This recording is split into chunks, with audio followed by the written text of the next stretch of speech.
Welcome to the Automotive Informants, your unfiltered, operator-led source for the latest automotive insights. Hello, everyone. My name's Chris Martinez with IgniteUps.ai, with my co-host Zach Fritz with Evo One Industries. And together we're Automotive Informants. My background is primarily running stores, multiple rooftops. Zach brings a different perspective on the technician side. He's been in the technical side for the majority of his career. And now he's kind of moved over into the vendor space, but he's got some cool products. But either way, we're going to be bringing you headlines on how you can apply it today in today's automotive industry, coming from operators and people that have worked inside the stores, how you can apply it, what's the news really mean, and is it just headlines, or is it real ways to make money, or real ways to kind of avoid not falling into some pitfalls. So I know this morning or yesterday, I was actually reading some headlines, Zach, and it was Mercedes-Benz cutting their profit in half. Yeah. What'd you think about that one? I don't know if you had a chance to read it. It lines up. I mean, I think Mercedes is kind of just following the trend of all automakers today. We're seeing cars that, I mean, first off, nobody's really buying a car right now because it's not the best time. Well, that's another headline. We can talk about that one here in a minute. So absolutely. But Mercedes in general, Mercedes has always been categorized as a luxury want style item versus a Toyota Camry. That's more of a need. It's more common. But I think it shows a deeper trend across the industry where brand name, brand loyalty, or even striving for a brand like a Mercedes-Benz, which is some people's dream car, it's kind of falling by the wayside. Well, you know, I'll tell you, Mercedes is kind of going into that higher echelon of a vehicle, right? They're actually, they just came out saying that they're going to kind of move that direction. And actually, this recent article basically said that as China has, you know, their volume in China dropped 20%, tariffs did cause some of that that negative fallout on their profit. But when you think about it, it was only 20% in deliveries that fell, yet half of their profitability was cut. So it's not really so much volume, but, you know, when you think about even in a dealership world today, it's you got to be careful on some of those big units, right? And really, what I've seen from China's perspective, they've come into the marketplace with bigger technology, bigger. If you just look at some of the technology that they've done, that's competing with Tesla, and actually doing a better job in some cases. What I've seen. I don't know if you've seen some of the videos where like they wave their hand and the car comes out, and it has a summons technology where it'll come and pick you up. Then you swipe your hand and it closes the door. And when you look at that technology and you look at what Mercedes has done, they do have some technology came out in their electric vehicles, but until they move it over into their, you know, AMG lines and all those other high-end, super high-end vehicles, they've got some work to do for sure. It's interesting because it almost kind of portrays itself as a margin issue on the vehicles, right? But I do think we're starting to see more of a divide between, like you said, this AMG line, which we think more enthusiast vehicles, in which an enthusiast case, I don't want that technology on a car. I don't. I don't want a car that, you know, hey, I'm driving it hard, I'm sending it into a corner, and I'm going to do fun things. I don't want the car to brake for me or detect something because maybe it's an intention to get kind of close or scare the car. And then you see drivers who are wanting that technology at the best price possible, and Mercedes doesn't really fit that bill. Now, they tried this a few years back with, you know, what was it, the GLC series and a few of those lower end cars. But from a mechanic standpoint, those were always the cars we worked on. because you're seeing underpowered four cylinders, you're seeing small displacement motors, CVT transmissions, and front wheel drive drivetrains that don't last and don't hold up. Yet these buyers expect Toyota level reliability because it's marked down to a higher level Toyota price point, and it doesn't compute. Well, I'll tell you, running a Mercedes store personally, when I looked at the buyers that bought the AMGs, they didn't look like the enthusiasts that, want to put it on a track and see how it handles. It's people that just use it for their everyday drive. They like it because it looks cool. And so when I look at the technology, I drive a Cybertruck, and that FSD is real. Like, you truly feel like you're driving in the future, or you're not driving, someone's driving for you. Like, just imagine having an automatic chauffeur. And I think that type of technology would lend well to Mercedes-Benz. And it's proven now when you look at, dropping 20% year over year in volume in China that has all that technology. And that's, they're going to have to do some stuff. And I know they're already bringing it out. I think I read an article recently where Mercedes is going to put some of that self-driving tech. They're putting it in Dubai, I think. That's the first place that I think they're going to be putting that self-driving technology. Kind of like Waymo, right? Yes. So it's going to be interesting, and I think you'll find most companies are going to move that direction. Rivian just came out saying that they're going to be doing full self-driving, some lidars in their technology, and there's several others. Hyundai has come out saying that they're doing it. They're all in on that technology, and it's not until you actually drive it or have it drive you that you don't truly understand. Like, I heard about full self-driving for years, but it wasn't until 6 months ago when I bought my Cybertruck, or 7 months ago, that I started using it every day. And I use it probably 99% of the time now. And I don't want to really drive normal. Anytime I park, I just, have it park for me. Like, it's scary good. Like, you can fall asleep in your car. It's not approved for that yet, but it will. And when it does, I'll be signed up for it for sure. Yeah, I mean, that's kind of where I think we have a different opinion when it comes to cars. I mean, for example, I have two vehicles right now that are probably a good example of this. So I've got a GMC Sierra that just barely has blind spot and pre-collision, and 99% of the time I leave it disabled because I don't like it for the kind of driving I do. And it's really inconvenient when you're, driving past, out on trails, for example, trees, rocks. It goes off all the time. It's a total pain. And then I've also got a newer Volkswagen SUV that's got everything, including the auto park features. And worst part is living up in the snow. That stuff goes off all the time because there's salt covering up all the sensors and cameras. So I think it almost brings me to a point where, talking about Mercedes, maybe we're starting to see some of the brand identity change. Yes. Towards this technology, where, maybe we're seeing people who have never thought about a Mercedes. Maybe they're coming from Hyundai or Kia or some of these other cars who have raised their price point significantly with the addition of this technology, versus Mercedes kind of lowered theirs. And maybe we're just seeing that crossover. And maybe that sales or that loyalty. I mean, look at BMW, for example. Over the past few years, BMW has just been advertising like crazy.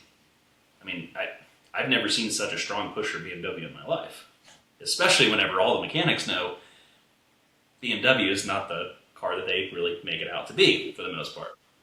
So I just think it's interesting. Maybe it's a market share thing. Maybe it's a brand identity crisis. It's hard to pinpoint, but I think China's a really big indicator, because from what I remember, China was one of Mercedes' largest markets, was it not? Yeah, and to be down 20% year over year, that's where I felt like when I read that headline, I was pretty shocked. But they didn't. I was shocked, but it didn't surprise me because of all the tech that I'm seeing. And when I look at BYD, and that's kind of like a good segue into that conversation. So BYD has been taking, I mean, it completely dominated and took over Tesla, right? Like they're now the number one company that's selling electric vehicles. And when you look at their technology and their price points, it's kind of surreal. And you know, right now the government's basically putting all kinds of different, you know, roadblocks to, you know, stop that manufacturer from coming into the States. And look at what they did to BYD in the UK or in Europe, right? The article that I read said that they are making BYD raise their prices so that they don't drop the market in Europe. So that to me is just wild, right? Like you say, hey, look, you guys are too cheap. Can't come into the market unless you raise your prices, you know. And they didn't say it specifically like that, obviously, but that's exactly how it's framed. You know what I'm saying? It's, I mean, I don't know how. It's interesting how they framed it or worded it, and then when you read through it, they're basically just saying, "Hey, your prices are too low. Bring them up," and that's just kind of crazy, you know.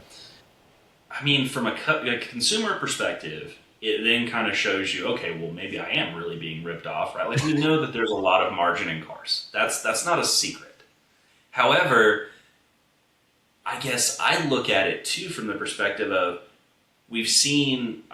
I'm in Colorado, so we have the legalization of those key trucks or K trucks, the little tiny vans, trucks, you know, coming from, you know, Asian countries, and they're pretty rad. They're very, very useful. It's what the Ford Maverick should have been. And we see those start to become legalized across the United States. Now we see this advent of better electric drive systems, better ADAS or advanced driver assist systems.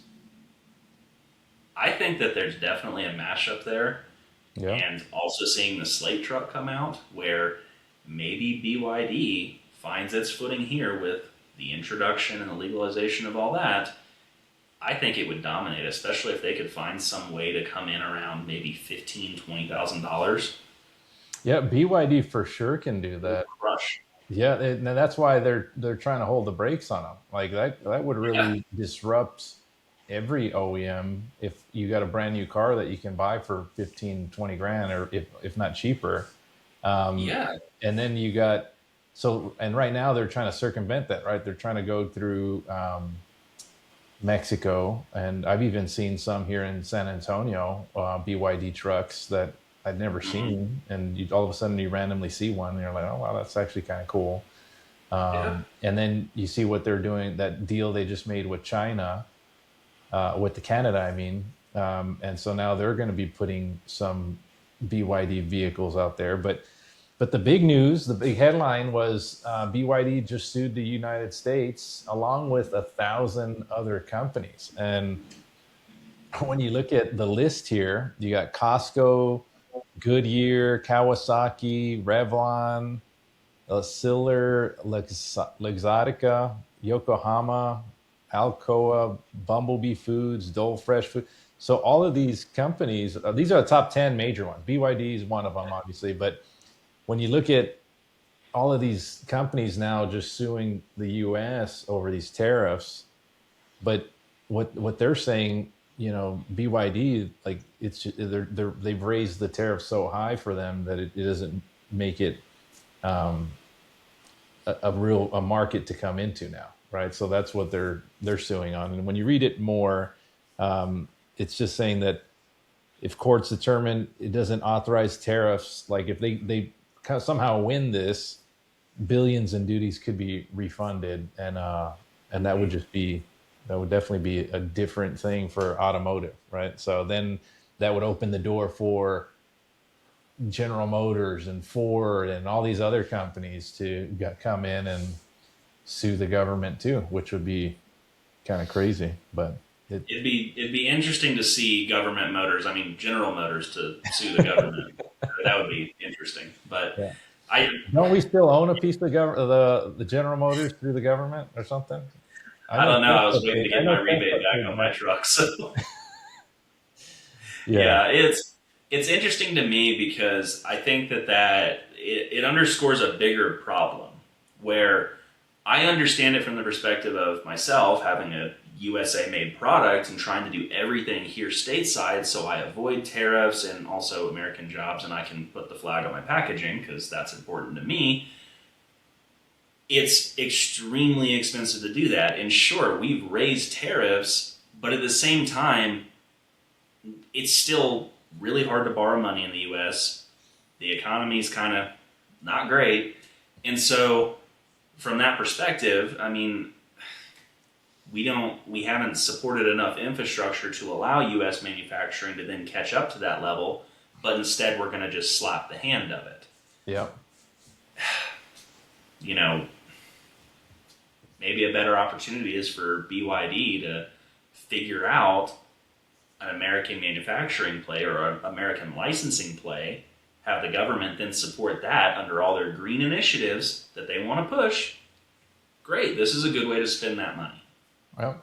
Well, and I think if anything, I think you'll probably see that where they try to bring a plant here and are creating more jobs. But I think China there's another article I read where they had just come out saying that they made the first dark factory where it's completely run by robots. So and so the minute you see one do that, every other OEM is going to be on the bandwagon and say, "What? I can build these robots and have it do it from start to finish." So that's going to be. Yeah, it's we talked about that as technicians all the time. What happens whenever robots take our jobs? I'd love to see a robot, throw a wrench across the shop or rotate and change tires, but then it evolved into, okay, well, we went from a manual tire machine to where you just press the buttons and it does it all on its own. And I'm sure it's evolved since the 5-6 years ago whenever I left. So at what point does it end? Yeah, no, I think you're right. And that kind of, when you think about what the prices of the new cars have been, have like, as a result, they're what, $52,000 is like the average vehicle new car price now. So, you can't say that tariffs didn't have a little bit to do with that, right? Well, they did. Even American vehicles that people think are made in the United States, no, they're not. And all the parts come from overseas or other countries, Mexico, Canada. And right now, all the OEMs have absorbed those costs, but now the incentives aren't as strong as they might have been. You know what I'm saying? Yeah. So that's just kind of what ends up happening, right? And then look at what happened in January. I think last year the SAAR was at like 15.3 or 15.6. I forget exactly the number. It was pretty low.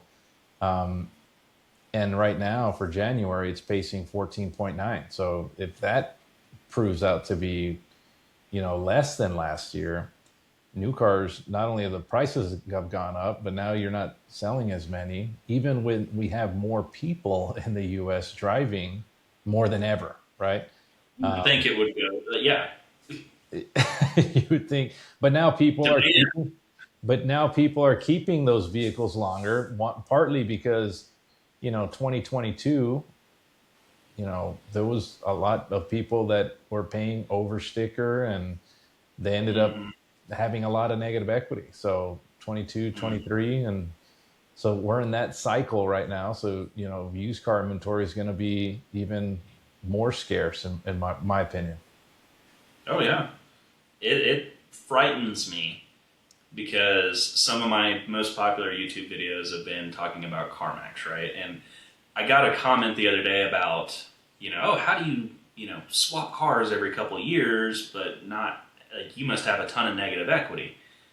No, I either pay the car off or I, put enough down, I offset, right? I've never rolled negative equity on a vehicle.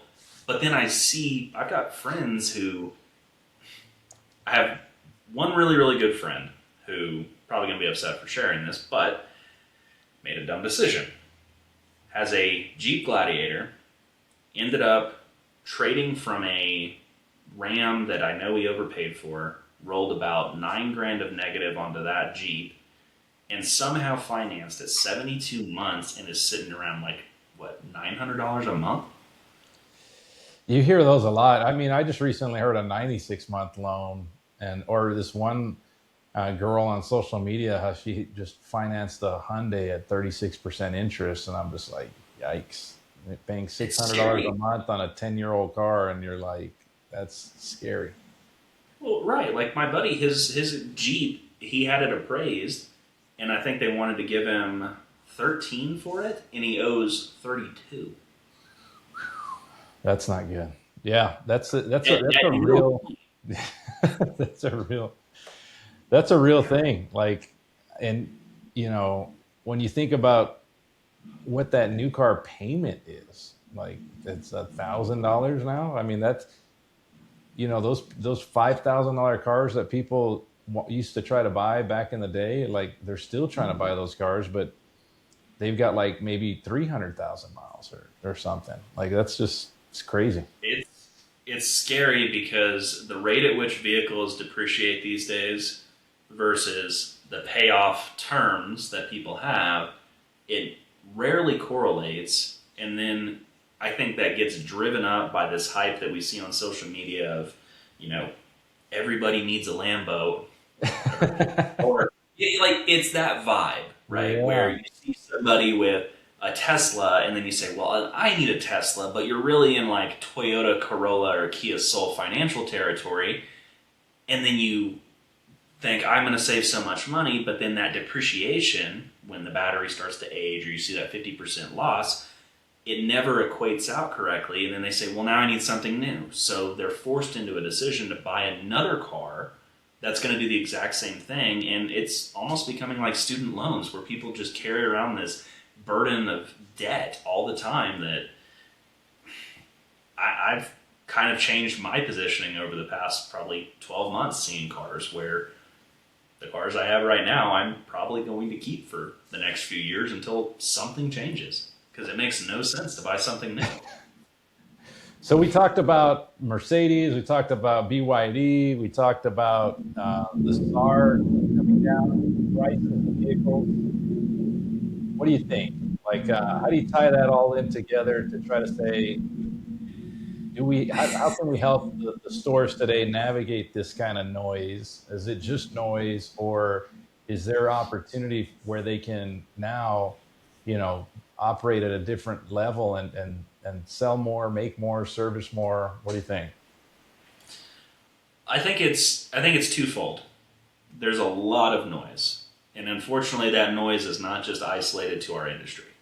It's all across social media. Everybody sees it, and people are hesitant. It's the same thing with the housing market right now. Is nobody is sure of a decision.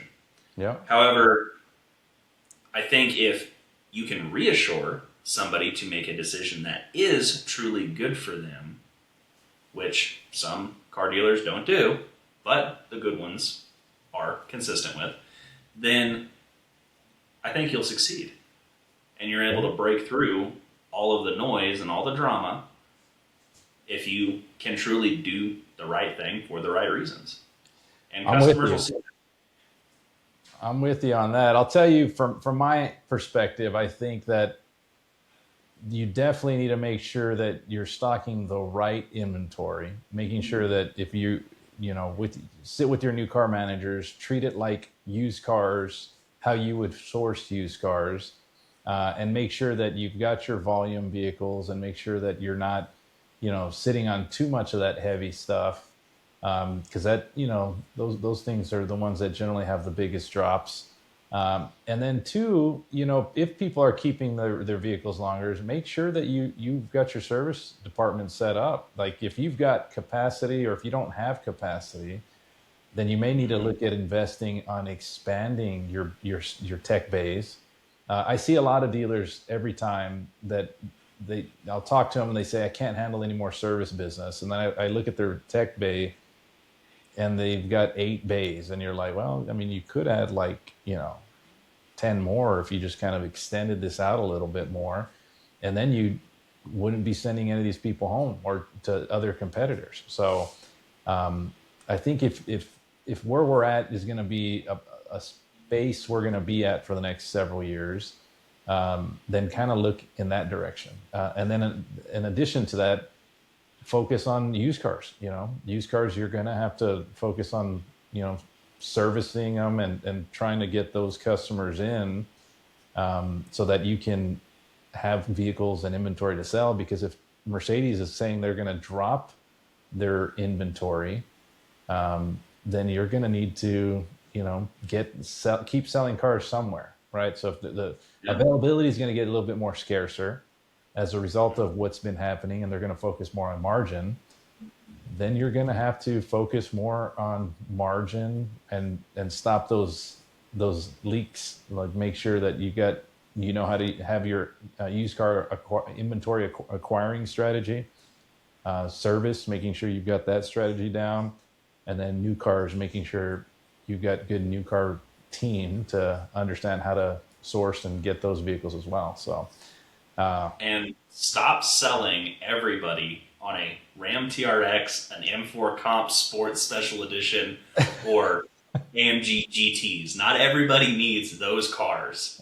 Sell cars that make sense for the average person and is going to get them from point A to B, be reliable, and is a car that, if you do it the right way, is a car you can work on and service, and your technicians aren't going to rip their hair out and quit over. Hey, but the GTs are cool, sir. They are really cool. I got to tell you, those things are cool. People buy those because they look cool, So I'm not going to lie to you. I constantly keep tabs on the market of those, and they have dropped in value significantly. Once they get to around 45, 48, I may pick one up, or an RS5. So there you go. Hey, well, this was fun, Zach. I can't wait to do it again next week.